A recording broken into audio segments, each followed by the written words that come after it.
नमस्कार विद्यार्थी मित्रांनो, मी सूर्यवंशी कृष्णदीप आज आपल्याला शेड्यूल ट्राइब्सच्या जमिनीबद्दल माहिती सांगणार आहे. ही माहिती कायद्याच्या विद्यार्थ्यांना जेवढी महत्त्वाची आहे तेवढीच सामान्य व्यक्तीला देखील महत्त्वपूर्ण ठरणारी आहे.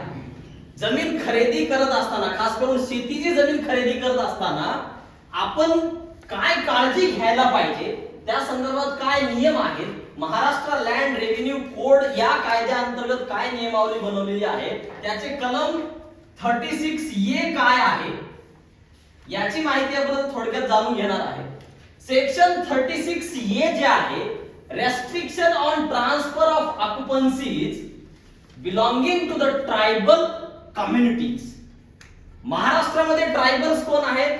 शेड्यूल्ड ट्राइब्स आणि नॉमॅडिक ट्राइब्स. परंतु ज्या शेड्यूल्ड ट्राइबच्या जमिनी महाराष्ट्रामध्ये आहेत त्या शेड्यूल्ड ट्राइब व्यक्तीची प्रॉपर्टी आपण विकत घेत असताना आपल्याला कलेक्टरची परवानगी घ्यावी लागते. जर विना परवाना आपण ती प्रॉपर्टी खरेदी केली तर त्याचे परिणाम काय होतील, त्या अगोदर आपल्याला ट्रायबल्स कोण आहेत हे माहिती पाहिजे. हु इज अ ट्रायबल? जसं मी सांगितलं, दोन प्रकारचे ट्रायबल आहेत, एक शेड्यूल्ड ट्राइब्स आणि दुसरे nomadic tribes. Scheduled tribes, who is a scheduled tribe? Scheduled tribe कुणाला म्हणायचं? याच कायद्याच्या कलम 36 चा explanation number 1, there is a restriction on transfer if a person who is a scheduled tribe cannot transfer his land. Scheduled ट्राइबचा व्यक्ती आपली जमीन दुसऱ्याला हस्तांतरित करू शकत नाही. का करू शकत नाही? What is the logic behind this? यांना ज्या जमिनी देण्यात आलेल्या आहेत, खास करून शेड्यूल्ड ट्राइबच्या लोकांना ज्या जमिनी दिलेल्या आहेत त्या सोशल वेलफेअर स्कीम मध्ये दिलेल्या आहेत. In order to achieve social justice, भारतीय राज्यघटनेच्या प्रस्तावनेमध्ये जे सामाजिक न्यायाचं तत्व अंतर्भूत करण्यात आलेलं आहे त्या तत्वाला लक्षामध्ये ठेवून शेड्यूल्ड ट्राइबच्या लोकांना आपण जमिनी दिलेल्या आहेत. आणि शेड्यूल्ड ट्राइबचे जे लोक आहेत त्या शेड्यूल्ड ट्राइबच्या लोकांना फूस लावून काहीतरी थोडीफार किंमत देऊन काही लोकांना तर दारू पाजून त्या जमिनी विड्रॉ करून घेतल्या किंवा आपल्या नावावरती ट्रान्सफर करून घेण्यात आलेल्या आहेत. म्हणून सेक्शन 36A हे रेस्ट्रिक्शन टाकते. Restriction on transfer of occupancies. Occupancies म्हणजे होल्डिंग म्हणजे शेतजमीन धारण करणे, धारण पद्धती है ना. भोगवटदार क्रमांक 1, भोगवटदार क्रमांक 2, भोगवटदार क्रमांक 3 असे 3 प्रकारचे धारक जमीन धारक मी तुम्हाला शिकवलेले आहे ना. तर जमीन धारणा करणारा व्यक्ती जर का ट्रायबल असेल, महाराष्ट्रामध्ये शेड्यूल्ड ट्राइब चे एकूण 47 जाती शेड्यूल्ड ट्राइब या वर्गामध्ये किंवा या गटामध्ये मोडणाऱ्या महाराष्ट्र राज्यामध्ये एकूण 47 जाती आहेत. शेड्यूल्ड ट्राइब है ना, त्याची लिस्ट बनवलेली आहे महाराष्ट्र सरकारने. तर या 47 कास्ट मधील व्यक्तींची जर जमीन आपल्याला खरेदी करायची आहे, नॉन ट्रायबल व्यक्तीची, हु इज अ ट्रायबल? ट्रायबल कोण आहे? सेक्शन 36 चा एक्सप्लेनेशन नंबर 1 कलम 36 त्याचं एक्सप्लेनेशन नंबर 1 त्याच्यामध्ये आहे का? हु इज अ ट्रायबल? तर ट्रायबल कोण असेल किंवा शेड्यूल्ड ट्राइब कुणाला म्हणायचं? शेड्यूल्ड ट्राइब जर तुम्हाला जाणून घ्यायचं असेल तर भारतीय राज्यघटनेच्या कलम 342 मध्ये जाऊन पहा. त्याला म्हणतात शेड्यूल्ड ट्राइब. त्याला म्हणतात in the sense a person who has been enumerated in the list prepared by the state government as a scheduled tribe is known as scheduled tribe. त्याला आपण scheduled tribe म्हणतो. तर तशा आपण 47 जाती बनवलेल्या आहेत. 47 जाती ज्या आहेत त्या शेड्यूल्ड ट्राइब मध्ये येतात. तर या लोकांची जमीन आपण खरेदी करण्यापूर्वी घ्यावयाची काळजी. जर का तुम्ही एखाद्या शेड्यूल्ड ट्राइब व्यक्तीची जमीन तुमच्या नावावरती खरेदी करून, लीज घेऊन किंवा एक्सचेंज करून किंवा गिफ्ट करून किंवा इतर कोणत्या मार्गाने जर तुम्ही ट्रान्सफर करून घेतली असेल किंवा त्याने ट्रान्सफर केली असेल तर त्याचा परिणाम काय होईल? तर कलेक्टर अशा पद्धतीचं ट्रान्सफर इनव्हॅलिड म्हणजेच अवैध घोषित करू शकतो. असे powers Maharashtra land revenue code कायद्याअंतर्गत दिलेले आहेत. मग हे होऊ नये, आपण पैसे घालून जी जमीन आपण खरेदी करत आहोत किंवा जो पैसा आपण खर्च करून जमीन खरेदी करणार आहोत ती नंतर इनव्हॅलिड म्हणजे अवैध होऊन परत शेड्यूल ट्राईब कडे देण्यात येईल असं तरतूद 36B मध्ये करून ठेवलेले आहे. तर हे रोखण्यासाठी यापासून आपल्याला वाचण्यासाठी प्रोसिजर काय आहे तर प्रोसिजर ही आहे की त्या शेड्यूल ट्राईबच्या व्यक्तीने आपली जमीन ट्रान्सफर करणं फक्त विकणे म्हणून नाही ट्रान्सफरचे पद्धती काय आहेत what are the modes of transfer of property act नुसार sale mortgage lease gift exchange इत्यादी मार्गाने ट्रान्सफर म्हणजेच हस्तांतरित आपल्याकडून दुसऱ्याला तर ऑब्वियस जे बहुत करून किंवा जास्तीत जास्त प्रमाणामध्ये जे ट्रान्सफर केलं जातं ते कोणतं असतं खरेदी विक्रीचा व्यवहार आहे.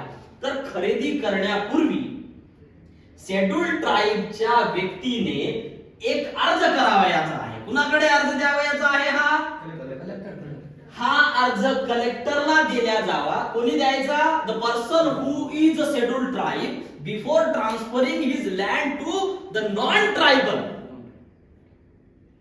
नॉन ट्रायबल मग कोण आलं कोणी मग इतर non tribal includes schedule caste nomadic tribes other backward classes open category EWS everything. म्हणजे शेड्यूल ट्राइब वगळता इतर कोणत्याही वर्गात किंवा गटामध्ये मोडणाऱ्या व्यक्तीला जर का शेड्यूल ट्राइबला प्रॉपर्टी ट्रान्सफर करायची असेल त्यापूर्वी शेड्यूल ट्राइबच्या व्यक्तीनं इथं नियम काय लिहिलेला आहे there is a restriction on transfer of occupancy. You cannot transfer the property which is belonging to the schedule tribe.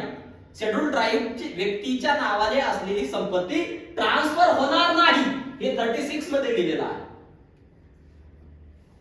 याला अपवाद आहे. याला अपवाद काय आहे होणार नाही. शेड्यूल ट्राइब व्यक्तीची जमीन ट्रान्सफर होणार नाही कुणाला टू द नॉन ट्रायबल. म्हणजे एक शेड्यूल ट्राइब दुसऱ्या शेड्यूल ट्राइबला ही प्रॉपर्टी विकू शकतो. फरक लक्षात घ्या. एक शेड्यूल ट्राइब दुसऱ्या शेड्यूल ट्राइबला एक एसटीचा व्यक्ती दुसऱ्या एसटीच्या व्यक्तीला प्रॉपर्टी विकू शकतो. There is no restriction on the transferring of land. But if you are willing to transfer the land to the non tribal मतलब जो व्यक्ति शेड्यूल ट्राइब का नहीं है त्या व्यक्तीला जर का तुम्हाला प्रॉपर्टी विकायची असेल तर मात्र शेड्यूल ट्राइब जो व्यक्ती मालक आहे त्याने कलेक्टरला अर्ज द्यायला पाहिजे. कशाचा मंजुरी मागण्यासाठी की मला जमीन विकण्याची परवानगी द्यावी. ती जर सेल करायची असेल आणि लीज किंवा मॉर्गेज करायचे असेल तर मात्र कलेक्टर दिलेला अर्ज राज्य सरकारकडे पाठवून महाराष्ट्र शासनाकडून त्याची परवानगी मागून घे. विक्री आणि ती जर लीज म्हणजे भाडे तत्वावरती जर जमीन द्यायची असेल आणि ती 5 वर्षापेक्षा जास्त कालावधीसाठी द्यायची असेल 5 वर्षाच्या अगोदरच्या कालावधीमध्ये कलेक्टर तुम्हाला परवानगी देऊ शकतो भाडे तत्वावरती जर जमीन द्यायची असेल. परंतु 5 वर्षापेक्षा जास्त कालावधीवर पेक्षा जास्त कालावधीसाठी शेड्यूल ट्राइबच्या व्यक्तीला जर का त्याची संपत्ती दुसऱ्याला भाडे तत्वावरती द्यायची आहे आणि याचा कालावधी 5 वर्षापेक्षा जास्त आहे अशा वेळी मात्र कलेक्टरला महाराष्ट्र शासनाकडून परवानगी घ्यावी लागते. Sanction by the state government who is going to permit the transfer of land. Schedule ट्राइबची जमीन ट्रान्सफर करण्यासाठी परवानगी मागायची आहे. विना परवानगी जर का तुम्ही जमीन खरेदी करून घेतली त्याचे परिणाम काय होणार म्हणून सांगितलं कॉन्सिक्वेन्स इफेक्ट ऑफ ट्रान्सफर. जर का एखाद्या शेड्यूल ट्राइबच्या व्यक्तीनं नॉन ट्रायबलला प्रॉपर्टी विकून टाकली त्याचे परिणाम काय होतील म्हणून सांगितलं मी तुम्हाला. ते जे हस्तांतरण झालेलं आहे ते अवैध घोषित करून टाकण्यात येईल कलेक्टर मार्फत. आणि मी तुम्हाला सुरुवातीला जसा उल्लेख केला की भारतीय राज्यघटनेमध्ये जे काही उद्देश आपण डोळ्यासमोर ठेवून या लोकांना जमिनी दिलेल्या आहेत शेड्यूल ट्राइब दे वर लँडलेस भूमिहीन लोक होते. तर भूमिहीनांना जे आपण जमिनी दिलेल्या आहेत त्या जमिनी थोडेफार पैसे देऊन दारू पाजून फूस लावून बेसिकली शेड्यूल ट्राइब ही जी जमात आहे शेड्यूल ट्राइब हा जो वर्ग आहे तो मेन स्ट्रीम पासून थोडा दूर गेलेला आहे. म्हणजे दूर गेलेला इन द सेन्स तो ऑलरेडीच बॅकवर्ड आहे. शेड्यूल ट्राइब बॅकवर्ड कॅटेगरी मध्ये schedule caste schedule tribe other backward classes नंतर आलं. तर शेड्यूल ट्राइब हे जे आहे मेन स्ट्रीम पासून म्हणजे सामान्य जे जनसामान्यांपेक्षा ते थोडे वेगळे आहेत, त्यांचं राहणीमान, त्यांची संस्कृती किंवा ते शहरापासून दूर असलेले. आता आता आता आपण त्यांना बढावा देऊन मेनस्ट्रीम मध्ये आणलेला आहे. प्रयत्न चालू आहेत आपले इक्वालिटी आणण्यासाठी, समानता आणण्यासाठी म्हणून. तर ह्या लोकांना फूस लावून भोळे भाबडे लोक आहेत, त्यांना काय माहिती जमिनीची किंमत काय असते. तर 5 लाखाची जमीन, 1 एकर 5 लाखाची जमीन आहे, 2-4-5 हजार रुपयाला विकून टाकून दिली. त्याला काय करायचं, त्याला 10 रुपयाला पैसे नाही दिले विकून. त्याला अति महत्वाचं काम आहे, पैसे नाही त्याच्याकडे, 4-5 हजारला विकून टाकून दिले. तर हे असे ट्रान्सफर जर झाले असतील तर ते अवैध घोषित करण्यात येतील. मग एखाद्या नॉन ट्रायबलला जर प्रॉपर्टी घ्यायची असेल, एक तर सामान्य नियम काय सांगितला मी तुम्हाला, कलम 36A चा general rule is that a tribal cannot transfer his land to a non tribal. हा जनरल नियम आहे. परंतु याला अपवाद काय आहे, you can transfer being a scheduled tribe. Scheduled ट्राइबचा व्यक्ती हा जमीन ट्रान्सफर करू शकतो, पण त्यासाठी त्याला अगोदर कलेक्टरची परवानगी मागावी लागेल. कलेक्टर परवानगी देऊ शकतो. कंडिशन काय आहे हे लक्षात घ्या. कोणत्या अटीवरती कलेक्टर एखाद्या शेड्यूल्ड ट्राइबला जमीन विकण्याची परवानगी देईल? 2 अटी आहेत, प्रामुख्याने 2 अटी आहेत. पहिली अट म्हणजे ज्या गावामध्ये तो ट्रायबल व्यक्ती राहतो, ज्या गावामध्ये त्याला ती जमीन विकायची आहे, त्या गावामध्ये दुसरा शेड्यूल्ड ट्राइबचा व्यक्ती संपत्ती घ्यायला म्हणजे जमीन घ्यायला तयार नाही. शेड्यूल्ड ट्राइबचे व्यक्ती त्या गावात आहेत, परंतु कोणीही ती जमीन घ्यायला तयार नाही. किंवा त्या गावापासून 5 किलोमीटरच्या परिघामध्ये जो कोणी शेड्यूल्ड ट्राइब आहे तो देखील ती जमीन घ्यायला तयार नाही. एकतर त्या गावातला शेड्यूल्ड ट्राइब त्या गावात राहतो दुसरा, परंतु तो जमीन घ्यायला तयार नाही, किंवा त्याची इच्छा नाही, किंवा त्याच्याकडे पैसा नाही, किंवा त्याला गरजही नाही. किंवा दुसऱ्या गावामधला देखील, ज्या गावातला आहे त्या गावातला तर आहेच, किंवा इतर गावातला देखील शेड्यूल्ड ट्राइबचा व्यक्ती जो की 5 किलोमीटरच्या आतमध्ये, जवळजवळ 5 किलोमीटरच्या परिघात, 5 किलोमीटर म्हणजे कुठेही तुम्ही ईस्ट वेस्ट साऊथ नॉर्थ कुठेही धरा, 5 किलोमीटर इकडे 5 किलोमीटर तिकडे 5 किलोमीटर, कुठेही गोल सर्कल मध्ये 5 किलोमीटरच्या सर्कल मध्ये within 5 kilometre circle no scheduled tribe is ready and willing to purchase his land, किंवा ट्रान्सफर करून घेण्यासाठी इतर कोणत्या मार्गाने तो तयार नाही. अशा वेळेसच कलेक्टर त्या शेड्यूल्ड ट्राइबच्या व्यक्तीला परवानगी देईल, अन्यथा परवानगी देणार नाही. महाराष्ट्रामध्ये जर का शेड्यूल्ड ट्राइबला जमीन ट्रान्सफर करायची असेल, बऱ्याचदा असं होतं की अति आवश्यकता पडली, खूप गरज आहे, शेड्यूल्ड ट्राइबची जमीन ट्रान्सफर करू नये, परंतु त्याला ट्रान्सफर केल्याशिवाय पर्याय नाही. कधी कधी अशी परिस्थिती येऊ शकते ना त्याच्यावरती की समजा मेडिकल रिझन आहे, एखाद्या वेळेस त्या व्यक्तीला काहीतरी मोठं ऑपरेशन सांगितलं, त्याला 4-2 लाखाचा खर्च येणार आहे. आता त्याच्याकडे दुसरं पुंजी म्हणून किंवा इतर काही संपत्ती सेव्हिंग वगैरे इतर काहीच नाहीये धनसंपदा. अशा वेळेस तो काय करणार, जी जमीन आहे ती जमीन विकून टाकणार, परंतु त्याच्यावरती ट्रान्सफर करण्यापासून आपण त्याला प्रतिबंध घालून ठेवलेला आहे. पण सोल्युशन आहे आपल्याकडे. काय सोल्युशन आहे? Previous sanction by the collector, पूर्व परवानगी घेऊन तो ट्रान्सफर करू शकतो. पण हे ट्रान्सफर करण्याच्या पूर्वी कलेक्टर ही कागदपत्र पाहिल्याच्या नंतर, शेतजमीन पाहिल्याच्या नंतर, सर्व परिस्थिती लक्षात घेतल्याच्या नंतर अटी काय आहेत, या 2 अटीवरती मी तुम्हाला परवानगी देतो. ट्रायबललाच विक ना बाबा, तुझ्या गावातल्या ट्रायबललाच विक. मग तिथं सिद्ध करून दाखवायचे की साहेब मी सगळ्या ट्रायबल्सला विचारलं, कोणीही घ्यायला तयार नाही. दुसऱ्या गावाच्या, शेजारच्या गावाच्या विचार, 5 किलोमीटर काय इकडे 10-10 किलोमीटर पर्यंत आमच्या शेड्यूल्ड ट्राइबचं गावच नाही. याच गावात शेड्यूल्ड ट्राइब आहेत, 2 घरं आहेत, ते घ्यायला तयार नाही. अशा वेळेस कलेक्टर परवानगी महाराष्ट्रामध्ये याची गरज लागणार नाही. कलेक्टरची सुद्धा परवानगी घेतल्याच्या नंतर ग्रामसभेची सुद्धा परवानगी घ्यावी लागेल. महाराष्ट्राच्या काही जिल्ह्यांमध्ये, निवडक एरियामध्ये, जसं धुळे, धुळेवाला नाही आला आज, धुळे, नंदुरबार आहे, अशा जिल्ह्यामध्ये. ठीक आहे. आणि जर काही हे परवानगी घेऊन केलेले ट्रान्सफर जे आहे, दिस इज व्हॅलिड. हे काय अपवादात्मक परिस्थितीमध्ये या सामान्य नियमाला, काय सामान्य नियम आहे, that a scheduled tribe cannot transfer his land to a non-tribal. Who is the scheduled tribe? Scheduled tribe 47 आहे महाराष्ट्रामध्ये. 47 जातींना scheduled tribe म्हटलेलं आहे. ठीक आहे. आणि अपवादात्मक परिस्थितीमध्ये मात्र आपण त्याला परवानगी दिलेली आहे. अपवादात्मक परिस्थिती काय आहे?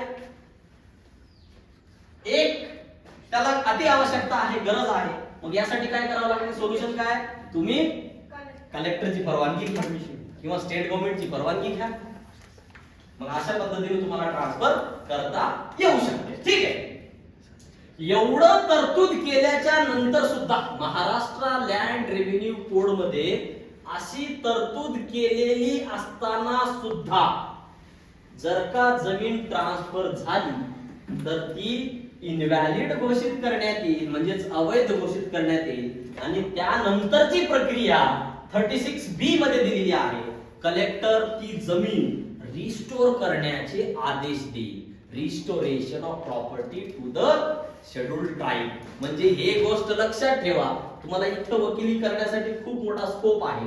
ज्या शेड्यूल्ड ट्राइब व्यक्तीची जमीन 2004 अगोदर हा कायदा जो होता, हा कायदा restoration of tribals of transfer of lands to the tribals act 1974, हा जो कायदा आपण केला 1974 ला, म्हणजे इथं 36B मध्ये सुद्धा प्रोव्हिजन आहे. महाराष्ट्र लँड रेव्हेन्यू कायद्याच्या महाराष्ट्र लँड रेव्हेन्यू कोडच्या 36B मध्ये प्रोव्हिजन आहे. काय? जर का एखाद्या ट्रायबलला नॉन ट्रायबलला जमीन ट्रान्सफर केली असेल तर ती जमीन रिस्टोर करता येते. लिमिटेशन समजते का? मी काय सांगू लागलो? ध्यान नाही. ट्रान्सफर करता येत नाही, करता येते, अपवाद आहे. आणि जर ट्रान्सफर केलं विना परवानगी, इनव्हॅलिड आहे. आणि मग ट्रान्सफर झालं जरी रिस्टोर होईल. रिस्टोर म्हणजे काय? परत शेड्यूल ट्राइबलाच मिळेल विकल्याच्या नंतर सुद्धा. लिमिटेशन, हा, लिमिटेशन पिरियड 30 वर्षाच्या आत. आणि 90 डेज का? हा, रिस्टोरेशनची ऑर्डर देईल तो, परंतु एवढे तरतूद असताना सुद्धा विदिन 90 डेज आपण ते कलेक्टरकडे अर्ज देणार की ते जमीन रिस्टोर करण्यात यावी आणि त्यानंतर कलेक्टर आदेश देईल. परंतु हे त्याला 90 डेज मध्ये करता आलं नाही तरी सुद्धा आपण एक 1974 मध्ये कायदा बनवलेला आहे. त्या कायद्याचं कालावधी वाढवून सेक्शन 3 मध्ये आता 2004 पासून, अगोदर 1974 ते किती 2004 किती वर्ष झाले? 74, 84, 94, 2004 30 वर्ष. हे मायनस करा ना अलीकडचे. 30 वर्ष झाले 2004 पासून. आता पुढं 30 वर्ष किती राहील? 2004 च्या नंतर ज्या ज्या शेड्यूल्ड ट्राइबनं जमिनी ट्रान्सफर केलेल्या आहेत नॉन ट्रायबलला, त्या जमिनी आपण रिस्टोर करून देऊ शकतो. तसा कायदा आहे. 11 कलमाचा एक कायदा लिहिलेला आहे. सेपरेट कायदा करावा लागला आपल्याला. का? ज्या न्याय मूल्यासाठी, ज्या हेतूसाठी आपण जमिनी ट्रान्सफर केल्या, कुणाकडे? सरकारने ट्रान्सफर केल्या शेड्यूल्ड ट्राइबच्या नावावरती. हेतू काय होता? त्या लोकांचा उत्थान झालं पाहिजे, ते लोक मेनस्ट्रीम मध्ये आले पाहिजे, त्यांना सामाजिक न्याय भेटला पाहिजे. परंतु लोकांनी त्यांना फूस लावून किंवा खोटं नाटं बोलून, कमी पैसे देऊन जे जमिनी ट्रान्सफर करून घेतल्या त्या एकतर रिस्टोर होणार, म्हणजे ते मालकी परत त्या शेड्यूल ट्राइबलाच जाईल ज्याची होती, ज्या शेड्यूल ट्राइबची होती त्यालाच परत मिळणार. आणि हे करण्यासाठी 30 वर्षाचा कालावधी दिलेला आहे. हे हे हा कायदा करण्यामागचा उद्देश सांगत होतो मी तुम्हाला. हा कायदा का केला? असं तरतूद केलेलं असताना देखील शेड्यूल ट्राईबच्या जमिनी ट्रान्सफर होण्याचं थांबलेलं नव्हतं असं आढळून आल्यामुळं आपण काय केलं? हा कायदा बनवलेला. Restoration of transfer of lands to the tribals. Restoration to the tribals. त्यांना परत ट्रायबलला त्या जमिनी देऊन टाकण्यासाठी 1974 मध्ये एक कायदा केला होता. याचं लिमिटेशन 30 वर्ष ठेवलं होतं, परंतु तिथून पुढं आपण त्याचा कालावधी वाढवून आता 2004 पर्यंत. याचं कलम 3 restoration of transfer of lands to the tribals act 1974.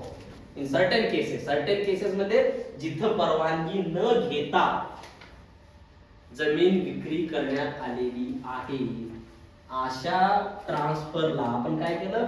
Restore केलेलं आहे. आणि यासाठी शेड्यूल ट्राईबनं फॉर एक्झाम्पल जर का जमीन दुसऱ्या नॉन ट्रायबलला विकलेली असेल तर तिथं वकिली करायला तुम्हाला परवानगी सुद्धा दिली जाणार नाही. वकिलांना परवानगी नाही.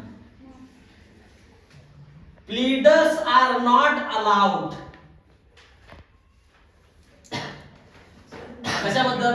For example X is a tribal man. He sold his land to Y.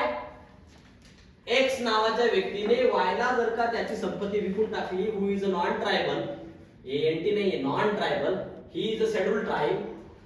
अशा परिस्थितीमध्ये याची बाजू मांडण्यासाठी किंवा याची बाजू न्यायालयासमोर मांडण्यासाठी वकिलांना परवानगी नाही. Party is allowed. हाच पक्षकार आणि दुसरा हा पक्षकार या दोघांनाच परमिशन असेल. हे कलम 36(b).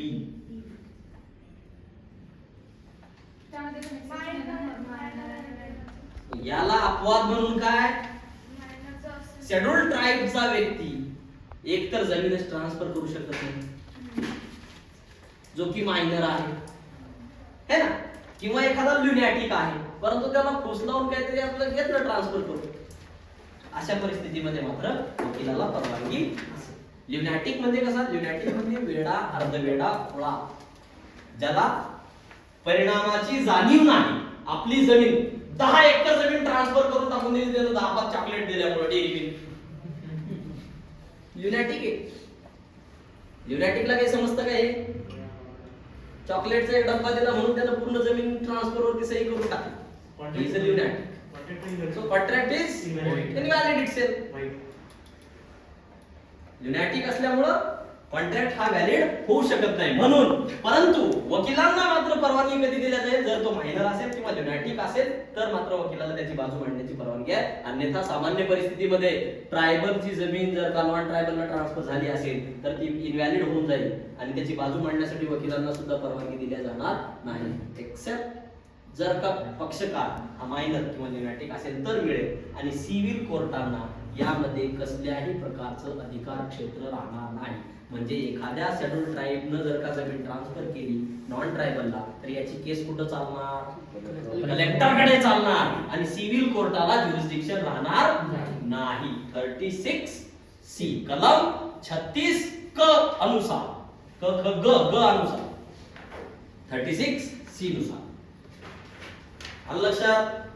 Transfer of land, restrictions on transfer of occupancies by the tribals. तर ट्रायबल कोण आहे त्याची एक यादी बनवलेली आहे महाराष्ट्र शासनाने. मी ती यादी तुम्हाला पाठवून दिलेली आहे. मराठीमध्ये सुद्धा पाठवून. देगू, मेगू, पारधी, आमके, तमके, कोळी, पवार, वाळवी, हे सगळे जे 47 जमाती आहे महाराष्ट्रभरामध्ये त्या लोकांची जमीन ट्रान्सफर होत नाही. होते. कलेक्टरची परवानगी ट्रान्सफर होते पण शेड्यूल ट्राइबलाच केल्या जाऊ शकते. आणि जर का आपल्याला ते ट्रान्सफर केल्यानंतर देखील त्या शेड्यूल ट्राइबला ती जमीन मिळवून द्यायची असेल तर आपल्याला एकतर 90 दिवसाच्या आत रिस्टोरेशनचा अर्ज करायचा. तिथं नाही झाला तरी देखील या कायद्याअंतर्गत तुम्हाला 2004 पर्यंतचा कालावधी दिलेला आहे. 2004 ला जे जमीन ट्रान्सफर झाली 2004 2005 2006 7 8 10 2012 ला जर ट्रान्सफर झाली तर तिथून पुढं म्हणजे 2004 च्या अलीकडे तर तिथून पुढं तुम्हाला म्हणजे 30 वर्षाचा कालावधी आहे. म्हणजे किती येईल 2004 पासून पुढं 2004 14 24 34 2034 याच्या अगोदर तुम्ही कधीही अर्ज करून तुमची जमीन परत मागू शकता within 30 years from the date of transfer. So what is the date of transfer 2004 और अर्लियर. आलं लक्षात. पण सर ते त्यांनी स्टेट गव्हर्नमेंटची एसटी वाल्यांनी परमिशन घेतली असं ना. हा परमिशन घेतल्याच्या नंतर व्हॅलिड ट्रान्सफर. नाही पण समजा नॉन ट्रायबलला ट्रान्सफर केली आणि नॉन ट्रायबलने त्याला बरोबर तीच अमाऊंट दिली जी सध्याच्या रेट मध्ये चालू आहे. अमाऊंट कितीही दिलेली असो कमी जरी दिली असली आणि परवानगी घेतलेली असेल तर ते ट्रान्सफर व्हॅलिडच होणार. कन्सिडरेशन जे तुम्ही शिकले मोबदला किती असू शकतो when at the desire of the promiser the promisee or any other person has done or abstain or does or abstains or promises to do something such act abstinence or promise is said consideration. आणि 30 वर्ष आहे ना परत restore करायला 30 वर्ष. Permission घेतल्याच्या नंतर ती रिस्टोर कसं काय होणार. परमिशन घेतली न परमिशन घेऊन ट्रान्सफर केलं कलेक्टरनं परवानगी दिल्याच्या नंतर ट्रान्सफर केलं. परवानगी देत असताना कलेक्टर अटी टाकूनच परवानगी देणार आहे की जी ट्रान्सफरची किंमत असेल ती सध्याच्या व्हॅल्युएशन नुसार असेल. सध्या जमीन भाव जो चालू आहे त्या अटीनुसारच त्याला विकण्याची परवानगी देणार आहे. परवानगी घेतल्याच्या नंतर ते गरज पडणार नाही. आलं लक्षात. विना परवाना जर का विकलं असेल तर मात्र आपल्याला ते रिस्टोर करता येईल. धन्यवाद मित्रांनो. तर याला लाईक शेअर आणि सबस्क्राईब करायला विसरू नका. सुमित्राई लॉ मराठी असं माझ्या चॅनलचं नाव आहे. आणि जर असे व्हिडिओ आवडत चालले तर मी वरच्यावर आणखी तुम्हाला नवनवीन व्हिडिओ घेऊन तुमच्यासाठी येईल. धन्यवाद.